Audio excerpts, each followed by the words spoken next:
Welcome back. I just came back from the floral market. I'm going to start making my floral arrangements. Also going to teach you a couple tricks along the way in terms of conditioning your flowers, which is what I talked about in the past episode, which is what you do in order to make your flowers last the longest and bloom the biggest. I'm just going to show you a couple of things that you're going to want to have when you're conditioning your flowers and some of the different steps.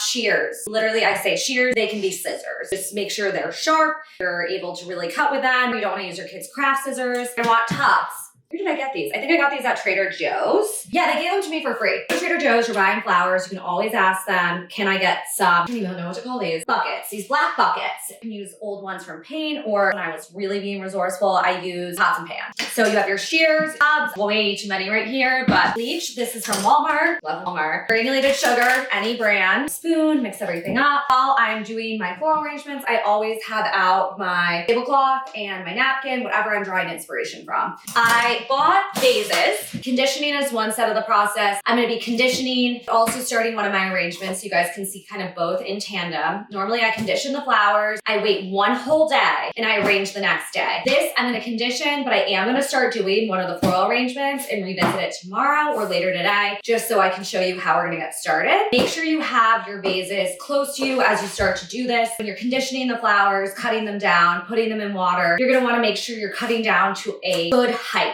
First, we have our roses. Cotton Expression roses. Got 1 dozen of these. I got tons of mini green hydrangea. I don't even know what these are called. Oh, snapdragon. Beautiful pink and white. Hanoi Blush Ranunculus. These were very expensive. I will say these were a big splurge. We actually didn't know that until after we were checking out. Again, more ranunculus, super green roses, pink flamingo roses, Esmeralda lepidium. This is just gonna be our greenery. We're gonna intersperse with some lukewarm water. You can just mix hot and cold. Always put in the water, make sure it's very diluted. So this, I'm gonna fill up pretty high. Again, I'm gonna put the blooms in, the stems, the water will rise a little. You never wanna fill it all the way to the top. I don't have my tablespoon on me. It's pretty much the equivalent of a tablespoon. I'm gonna put a tablespoon in of Low Splash Bleach. Okay, 1 tablespoon of granulated white sugar. You can, if you're really in a pinch, this is one of those issues you can have more rather than less. It's really gonna feed the flowers. The bleach, what it's gonna do is that it's gonna kill all of the bacteria that's on the stem. Again, you're gonna dilute this a great deal. You know what, I'm gonna put a little bit more sugar in. This is really gonna nourish it. You're gonna cut this down really carefully. It has, I just already was pricked. We're gonna cut ends, and for the roses, I'm gonna be taking off all the leaves on the side. I'm gonna kind of like condition the sides so that you can pick them up. These, I wish I had gloves. Water's moving still slow. Cutting at an angle, cutting everything off.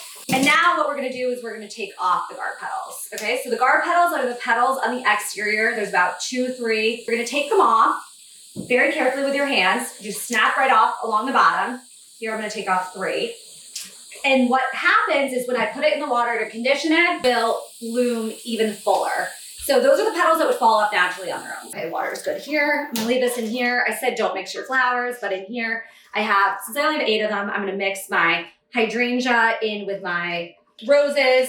They're both green, so it goes. Again, cutting all these down, trimming just really lightly along the sides. I just would like to point out that I am not a floral designer. Never went to school for this. I'm simply doing this as a hobby. It's just something that I really enjoy. And there's really no rhyme or reason in terms of creating a beautiful floral arrangement. So I always tell people, experiment. The biggest issue when doing this, where you can really go wrong, is by cutting a stem much too short. You can never get that stem back. See right now, we have varying heights. I can always make them shorter. I can never make them taller again.